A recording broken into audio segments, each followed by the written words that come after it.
into another edition of the Bro Force Squad alongside our very own wine-drinking skank hunt 42, Jeff Hornacek. I'm Matt Geiger. Now, Jeff, before we dive right in, I want to give each of us a chance to do some shout-outs since we're growing so much on social media, so you can kick it off. First off, Matt, it is an honor to be mentioned in the same company as famous internet troll Skank Hunt 42.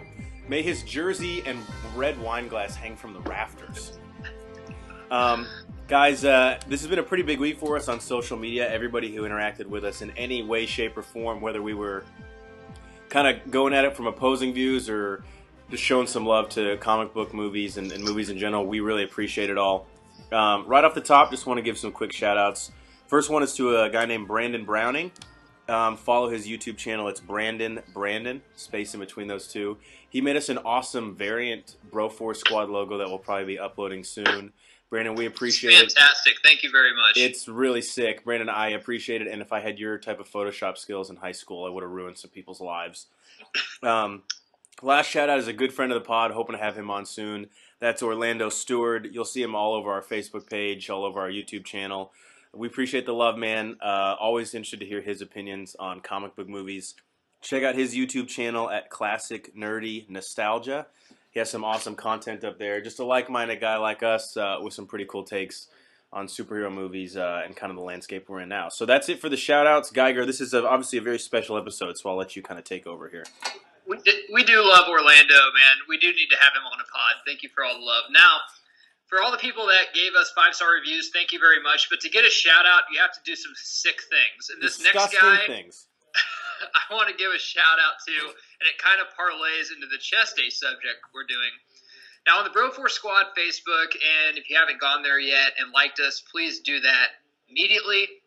There was a heated discussion going on between our own Foxman Brian Banner and one of our listeners, Eric Oglesby. The post was about Frank Miller opting to not direct Deadpool 2 because Tim Miller. Sorry, Frank Miller wrote The Dark Knight Returns. Yes, sorry.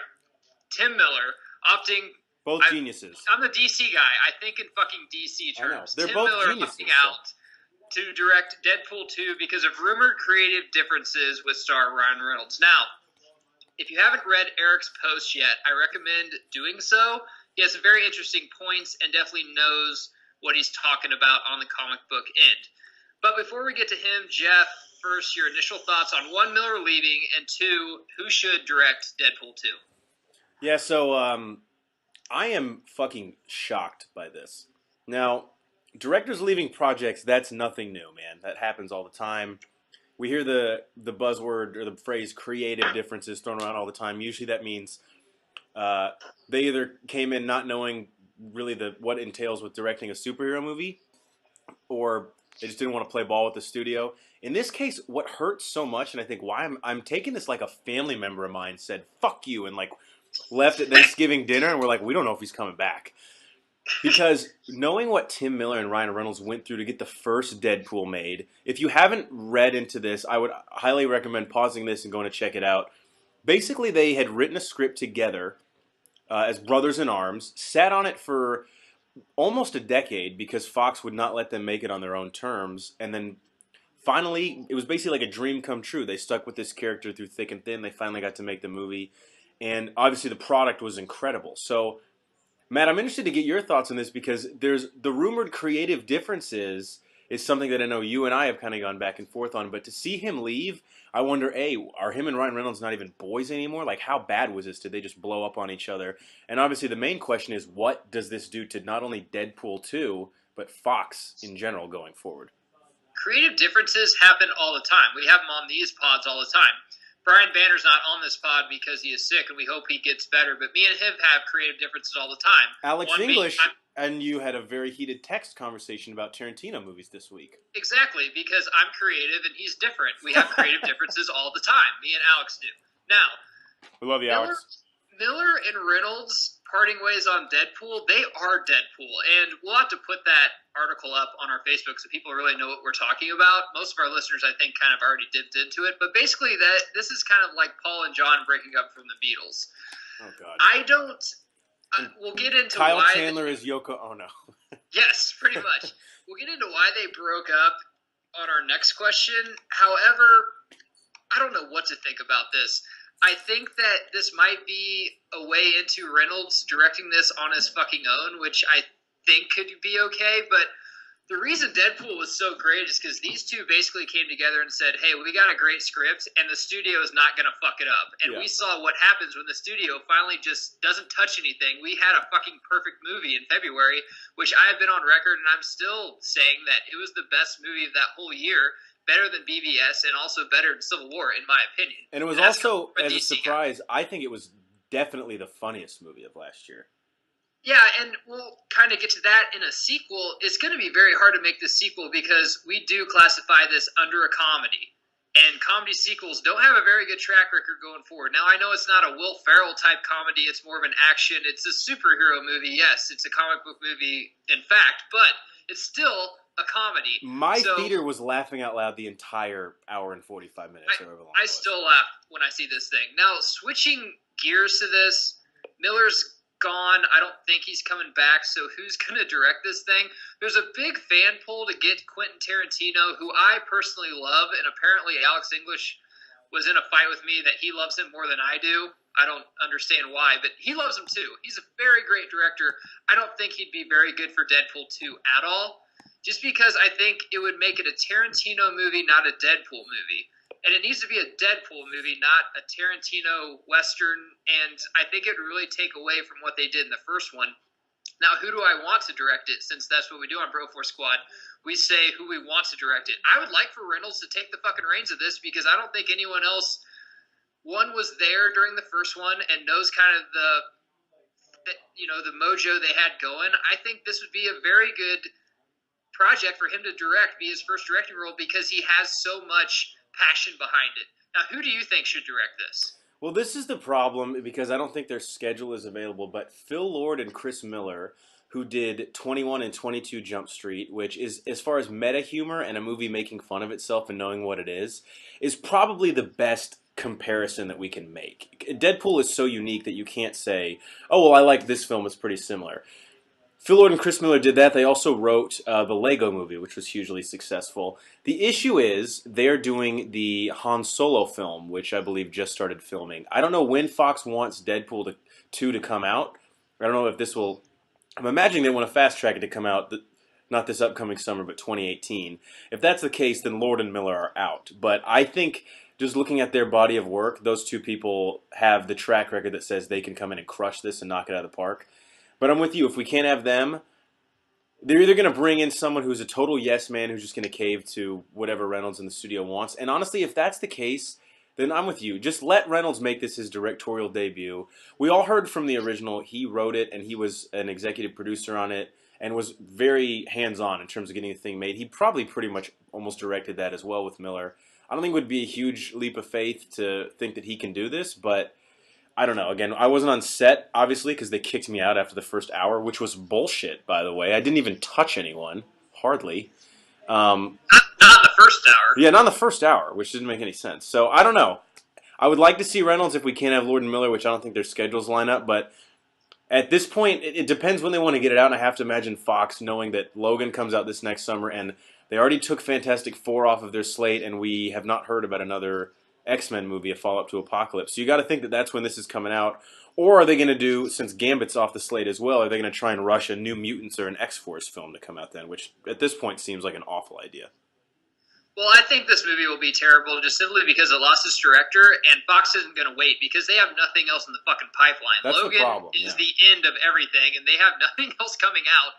So they will look at the slate of summer 2017 or wherever this movie is supposed to come out and say, DC's got 2 films, Marvel's got 1 film, and then 1 in the fall. We have to have something. I don't give a fuck if it's good or not. We have to throw something out there. The biggest problem is, and I'm already going to kill myself this summer because it's going to be so awesome, but if this comes out summer of 2018, it is already going to... So 2012, when the Avengers and Dark Knight Rises came out, was maybe the best summer for superhero movies. 2018, we get Infinity War and The Batman. So just kill me right now. I can't live to see that. I don't deserve it. If this is what Fox throws out there and it's a complete dud, we might as well just call this thing off. Because if they're going to throw a Deadpool 2 out there with no direction, and a director who came in to either be a yes man or someone who doesn't know what they're doing to go up against the Batman and Infinity War. What are you doing? Yeah, and another point, they might throw it out in February too. I'm not That's sure. what they should do, yeah. In summer, I'm not sure when they're going to throw this thing out. They might have lucked out in February and going to think, hey, we'll make more money on this in June. But I want to get to another rumor out there that was Miller and Reynolds didn't see eye to eye on who should play Cable. The only person I've heard rumored for this role at all is Kyle Chandler, who played in Wolf of Wall Street, Zero Dark 30, Bloodline. He was the Coach Taylor on Friday Night Lights, the series. Super 8, I liked him in as well. That's probably the best. He probably had the most screen time in that event. Wolf of Wall Street, he was the guy trying to catch Leo the whole time. If you haven't seen any of those, he has been in shows. He hasn't been the star of shows, really, besides, I guess, Friday Night Lights. But, Jeff, do you think he'd make a good Cable? And if not, who should play him? So, you and I go back and forth on this. Cable in the comics I actually really like. For those of you who don't know, in the animated series, he actually has a big arc. Him and Bishop come back from the future, but he is Scott Summers and Jean Grey's son, who's from a post-apocalyptic future, kind of like the one we saw in Days of Future Past, where the mutant race is becoming extinct, and he's like a freedom fighter. He is an older character for the most part in the comics, and is in pretty good shape. He's like a G.I. Joe type guy. The person I always envisioned for this role was Stephen Lang, the dude in Avatar, who's like the crazy fucking war general who just wants to murder everyone, because that basically is Cable. I love Kyle Chandler as an actor. When I first heard this, I was like, yeah, he'd be an awesome Cable. The more that I go back and look at some stuff in the comics and just kind of know that this character, especially having to play off of Ryan Reynolds' Deadpool character and how funny he is, I don't think I like Chandler in this role. He's not in shape. He doesn't look like a guy that would really hone the gym if you actually gave him this role. This is a very tough role to cast just because Deadpool is such a tough movie to get. Yeah, how do you put a straight man alongside him and have it work? Well, where are you going with Cable? Is he going to be the military badass we have in the comics, or are you kind of going to make a joke of him like you did the X-Men in the first Deadpool? Now, so I'm going to go both ways. If you're going to make him serious, I think Bruce Willis or Jeffrey Dean Morgan are the two you need to go with. If you're going to make him a joke, this guy looks fucking exactly like him. Kevin Nash from WWE, who was Diesel, who was Kevin Nash from the NWO, looks exactly like Cable if you look at him now. He has gray hair. He has the crew cut. So if you're going to make him a joke, maybe you should go with him. And also, Kevin Nash, for all you Marvel fans, was actually in the first Punisher. He was the Russian. Two things real quick. Kevin Nash is also in a ripoff of the original Thor movie that came out in 2008. Some shitty studio made it. He plays Odin in it. And also, for you ladies out there, Kevin Nash is in Magic Mike and Magic Mike XXL. Check that out. So, thank you for that dynamite drop-in. Yeah. Anyway. Magic Mike's big sponsor of this show. We got to keep them happy. And that's the problem I have with Chandler, is that the biggest rumor is this is what drove Miller and Reynolds apart. I don't know whose side's on who. I can't see Reynolds on Chandler's side. That's the question. I guess we'll find out when the movie comes out, though, because if Chandler is in the movie, then Reynolds is definitely on his side. If he's not, then we know Miller would. Yeah. I don't know where they're going with it. It's a different type of story arc. You know, if it's a Batman movie that's dark, or if it's another Marvel movie, we could definitely see where they're going with this. With Deadpool 2, are they making a joke of Cable, or is he actually going to be a badass villain and Reynolds is kind of going to be the comic relief? I don't know. It's really hard to call, so that's why I gave you both options. Yeah. And lastly, on Deadpool, we bring back our boy Eric Oglesby's conversation to the forefront. We don't have time to talk about everything he said, but I wanted to question this. With all the questionable movies Fox has made over the past couple years with Fantastic Four, X-Men, I think Deadpool gets a pass. It was very good. But should Fox do what Sony did and give X-Men and Deadpool and Fantastic Four and all those rights back to Disney? Should they? I mean, as a fan, of course, I would love to see these characters, not just the heroes. People forget about the villains, like Doctor Doom and Mr. Sinister and the Sentinels and all these other characters, Nathaniel Essex, before he becomes Mr. Sinister, and all the storylines they tie into with the Marvel characters. Of course, man, that'd be badass. We all want to see that. Is it going to happen? I think this has a snowball's chance in hell of ever happening. Do you agree with what Eric said? Because Eric said that we should boycott all Fox films just because a lot of reasons. I can't even get to. I mean, this guy, and we appreciate everything that you said on this. This is what we want on our website, man. We want interaction. He said a lot of stuff. You've read what he wrote. He wants to boycott all Fox movies, basically, so they give it back to Disney because he doesn't like where Fox is going with any of this. Yeah, that's where we definitely differ. First off, that's just like really dramatic to boycott this. I love going to superhero movies. I didn't like Apocalypse that much. Deadpool is phenomenal, and Logan looks incredible. So you can fucking try your best to keep me out of the theater when that comes out. Boycotting them, I mean, Fantastic Four tanked, and that still hasn't gone back to Marvel, even though it was rumored a lot at Comic-Con. So, I mean, if you really want to boycott something, I get, look, more power to you, go ahead and fight for it, but I grew up loving the X-Men, especially the animated series in the early 90s and the comics. So if something comes out that looks intriguing to me, I'm going to have to check it out, man. I'm sorry. If you're trying to be a freedom fighter to bring the X-Men back to Fox, I may just have to walk across the picket line on this one. Okay. I think this guy makes a lot of great points, actually. Mostly because, Eric, I feel you, bro. Because this is how I feel about fucking Warner Brothers, my DC films. A lot of, not all of them, but some of them. First off, stuff I agree on. Fox, I don't think they know what they're doing with X-Men.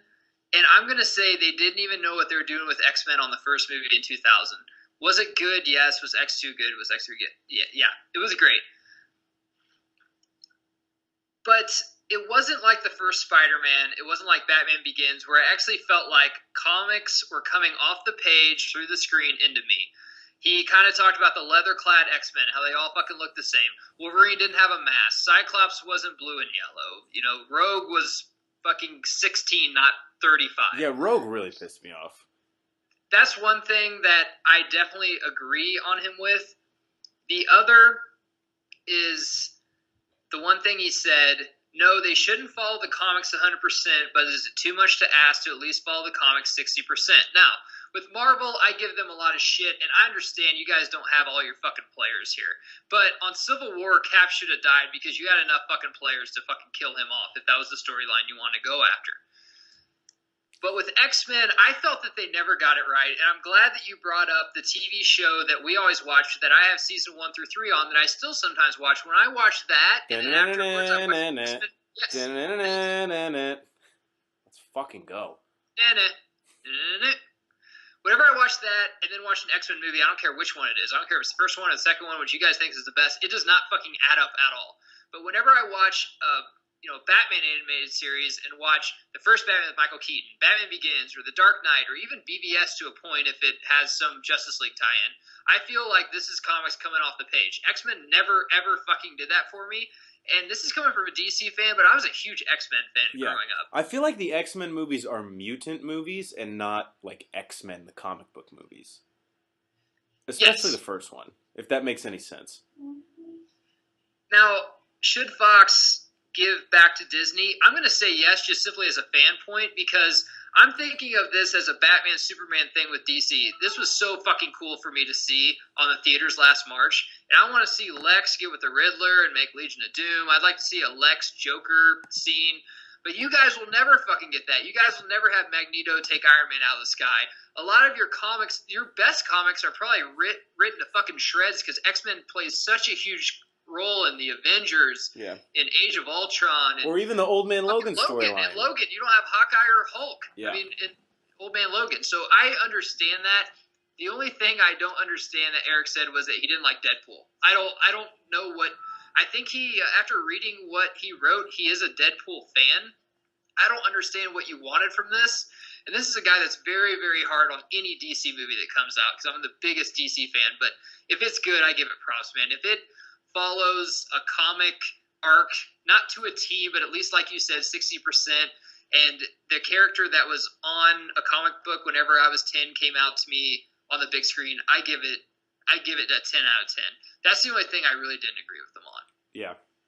But again, thank you to everyone who commented on our Facebook. This is what we want, man, is these types of discussions. We don't always have to agree. In fact, I think the best stuff comes out of when we don't. So everyone's entitled to your opinion, and certainly Eric is a guy who's very well versed on comic books and comic book movies, and we appreciate him and everybody else kind of chiming in. Absolutely, man. That's what we need, is we need constructive criticism. no one's a fan of everybody, and there's some movies like Suicide Squad I fucking bashed on and other people loved. I love BVS, and some people hated it. That's what's cool about this shit. We all see it. Some people like it, some people don't. Some people like light, some people like dark. And, well, since we're going to get into the light of dark, you want to take the Twitter question so I can get into character? Yeah, so Geiger has a very detailed process here for him to get into character, but that's it for our chest day today. Just a quick one. We're getting a few reps in. Now we're going to skip the protein shake. We didn't go grocery shopping and kind of an abbreviated episode, but we're going to get right to the direct fan interaction, and that is our question and answer segment entitled, Do You Even Lift, Bruh? Where we actually just posed today, just kind of asked you guys for some feedback on what you wanted to talk about, something that's been on your mind. It's kind of a slow time right now until the holiday season gets here with movies. We do have Doctor Strange coming out in about a week and a half, but this Deadpool news made us just had to do a quick pod today and interact with you guys. So our first question comes from our main man, Orlando Stewart, and he says, what do you have to say about the criticism that DC has been getting this whole year from movie critics? Now, Geiger, I don't think we could ever do a DC segment and not have you lead off. So what do you think about this? This has been a very hot-button topic between fanboys. I love talking about the critics because the critics love talking about themselves, because the critics don't get enough ass or don't get enough attention at the bar because they're fat, 40-year-old pieces of shit that wouldn't know a good movie that hit them in the face. So, now, let me backtrack on that a little bit. I could trust a critic on, like, The Accountant is out right now.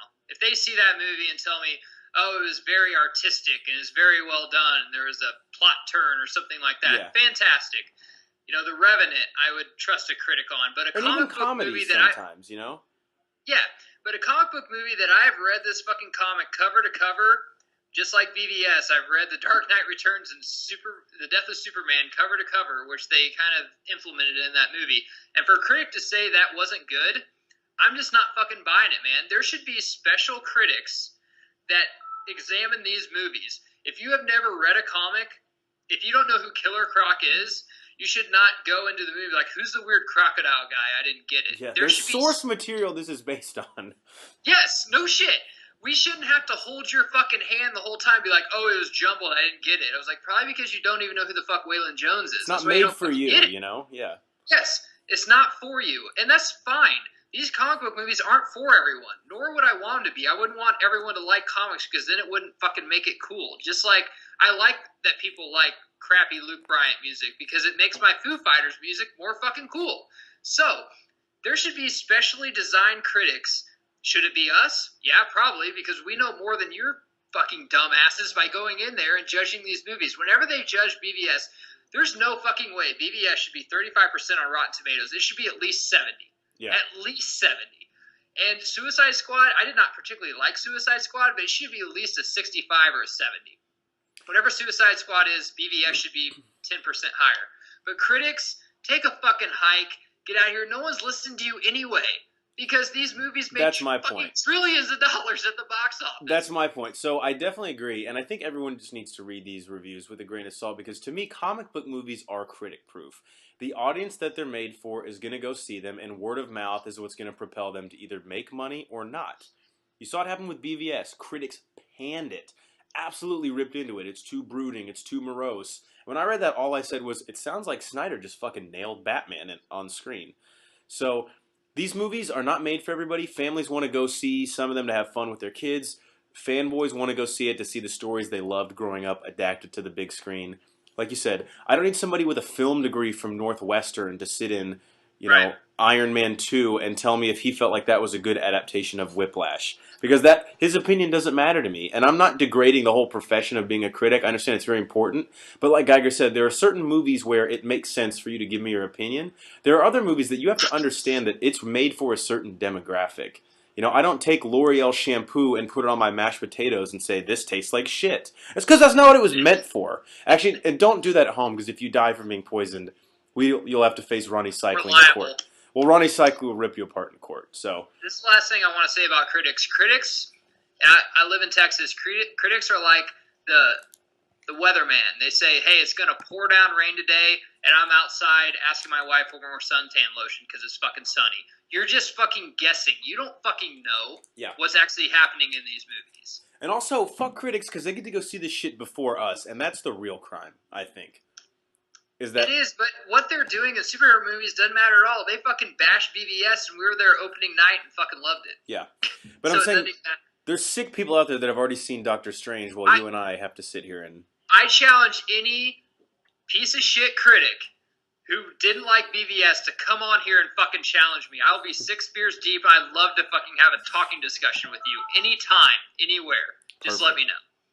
All right, we'll keep this moving here with Do You Even Lift? Our second question comes from Nick Russell, big fan of the pod, super cool guy. And he says, I've watched all the Marvel TV series and felt like they were all great. What is the best DC TV series in your opinion? And if you say Legends of Tomorrow, this is where we part ways. To which I replied a meme from Attack of the Clones, or excuse me, Revenge of the Sith, when Senator Palpatine says, "Are you threatening me, Master Jedi?" So, Geiger, we'll throw this to you again. Another DC-centric question. Marvel TV is pretty solid all around. Obviously, there are a few misses here and there. But DC TV, if you had to make a recommendation, gun to your head, what would it be? Marvel TV is very solid, especially on the Netflix front. So the best DC TV show? Yeah. There is none. Next question. They all suck. And this is coming from I've asked a lot of people to just try to get me into these shows because I've tried to watch Flash. I watched 2 episodes, and I'm like, wow, I'd rather watch Power Rangers. Smallville, I really thought it was a cool concept, being that Clark got his powers, but it was more, oh my god, who's going to ask me to prom? Arrow Season 1 was actually pretty decent, and then it got way too CW for me, so I might call that. Supergirl, no comment. Gotham sucks. What do I care what a teenage Oswald Cobblepot made in chemistry fucking freshman year? He hates his dad, okay? I don't give a shit. By the way, bringing back Paul Rubin from Batman Returns to reprise his role as Oswald Cobblepot's dad. Yes, Pee Wee Herman, which makes no fucking sense because it doesn't connect at all. Not at all. So I'll say this. What's funny is all the generation watching that is even like, who the fuck is that guy? He doesn't even remember him from Batman Returns. He doesn't remember him from Blow. He doesn't remember him from Pee-wee's Playhouse. Or Mystery He's Men. Like, who the hell's that guy? I have no clue who he is. But I'll tell you what. Let me tell you how misguided Warner Brothers is, because I love to bash on Warner Brothers for fucking up DC, because we've given you so much and you've given us so little, is they're doing a Krypton show set 500 years before Superman's even fucking born on the Sci-Fi Channel. You don't want to see Kal-El's great-great-grandparents? To see that. Yeah. I'm done. None of them are good. Arrow Season 1, if you are really bored and your video store only has one TV show on a snow day and you have to watch it, go grab Arrow Season 1. It's actually kind of watchable. But so Arrow, I guess, is my winner by default. Well, that was not a ringing endorsement. I'll say that. As a huge Marvel fan, I've always told you that DC has, I think, the better characters. They just haven't quite utilized them the right way in a lot of instances. And I'm not going to rip apart every single DC show because I haven't watched much of all of them. But I will say this. If Gotham, and I don't even know if this makes sense, but if Gotham was not based on the Batman mythology, it actually might be a decent little kind of popcorn, shove it in your face Wednesday night show. But it's already fucked up the timeline so much. Like, I'm supposed to believe Killer Croc is 33 years old when Bruce Wayne is 14. That doesn't make sense. When Bruce is 35, they're physical equals. So a lot of things wrong with that show. And the Jim Gordon storyline was really interesting to me, but it just seems like they have been so excited to sort of force in all these villains of his that it's just really kind of screwed up the continuity. And let me touch on this. I'm talking for myself, and I'm not sure if you share this too. It's not the fact that they don't connect to the DCEU. No, that's fine. Just make good TV. I don't care. You just give me a good show and I'll fucking watch it. It doesn't have to connect to 18 other fucking things. It didn't used to do that. The other night, me and my wife watched Robin Hood, the original one with Kevin Costner. That didn't connect to a bunch of things. Didn't fucking make a sequel of it. It's just a damn good fucking movie to watch. It doesn't have to connect to a bunch of stuff, but you haven't given me any reason to watch any of it. It's so high school-y, and even when I was in high school, I think it was stupid. So I don't really like any of them. All right, our last question comes from a man named Brett. Thank you again for commenting on this. And this is one that we've discussed quite a bit. And this will be interesting to see where we both go with this. He says, which timeline do you think Logan exists in? Is it the main timeline, the one established at the end of X-Men Days of Future Past, or will we be watching a story that takes place in an alternate continuity? I'll take this one real quick, since Banner isn't here, and this is what he would chime in on right away. So the continuity at the end of X-Men Days of Future Past, for those of you who don't remember, it involves Wolverine laying down kind of unconscious, and Stryker is there taking him hostage. That continuity I'm a little confused about, because it turns out I believe that Wolverine is actually Mystique in disguise. And in Age of Apocalypse, Stryker all of a sudden has Wolverine held captive. So Fox itself clearly didn't remember the end to their own movie. So that's kind of a problem.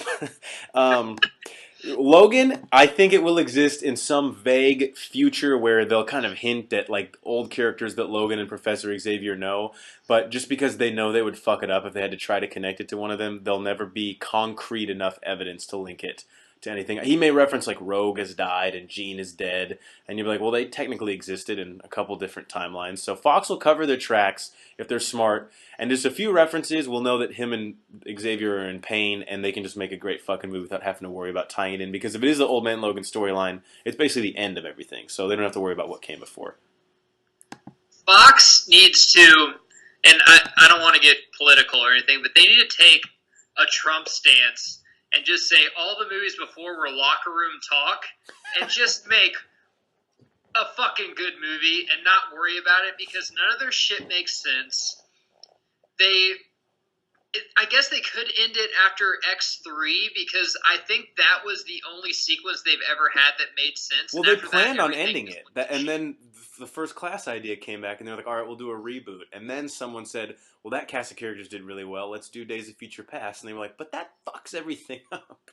The Days of Future Past thing was actually really smart, and people that think they were just trying to combine the both haven't read the comics, because that's a true comic. It's a great storyline, yeah. Again, they didn't have all their players that they usually have. Actually, X-Men Origins Wolverine is what really fucks up the timeline, now that I think about it, because of the Deadpool issue, and like Scott Summers is a kid, and he's not that age in Apocalypse. They should pull all of those DVDs off all the fucking bins they have in Walmart for $2.99 right now, because that fucks up everything, but I don't want to even get into it. They just need to say, listen, we got a kick-ass trailer. We got a good cast. This is the end of the story. They just need to come out, listen, we know we fucked up, but just go watch this movie, because Hugh Jackman did not fuck up. No. And I read a article, and the director was asked a question, how's this tie into the rest of the thing? And he was stupid and answered it. And I said, this is only going to make you look stupid. That's the only thing you're going to do. Yeah. It's like asking the quarterback, why did you fucking throw in triple coverage in fourth quarter when all you needed was a field goal? Answering that question will only make you look stupid. They just need to just make a fucking good movie, end it, and then go on with whatever they're going to do, because it's inevitable. Fox is going to fuck this up, just like Warner Brothers is going to fuck this up. Marvel's going to be the last man standing in this fucking battle. As much as I hate to say it, they're very organized. They know what they're doing. Everything leads to another thing. They don't make a movie and then take a poll and be like, oh, Harley's the best character? Cool, let's give her a fucking spinoff. They don't do that shit. So those are going to be the last ones standing. Fox is going to die pretty soon, because X-Men's done. People are done with it. They're bored with it. They're confused. Deadpool doesn't look like it's on a good fucking road, because it just lost its director, and now they don't even know who's going to fucking direct. I think the hardest comic book movie ever to make, because you have to have comedy, it has to be rated R, but it also has to have a lot of fight scenes. Right. Fox is not on a good road right now. They just lost Fantastic Four, and Logan is supposedly the end of Hugh Jackman as Wolverine. So it's kind of everything coming to a head for them. This is a sell time for Fox, definitely. So, all right, guys, that's going to do it for us. To find everything comic book movie related, visit our website, www.bro4squad.com. There you will find we have a Facebook. We also have a Twitter at Bro4Squad. Also subscribe to us on our YouTube channel and subscribe to us on iTunes. Check out the Squad blog as well. Yeah, we got a blog up now. So all that can be found, though, on our website, www.bro4squad.com. Until then, we are out.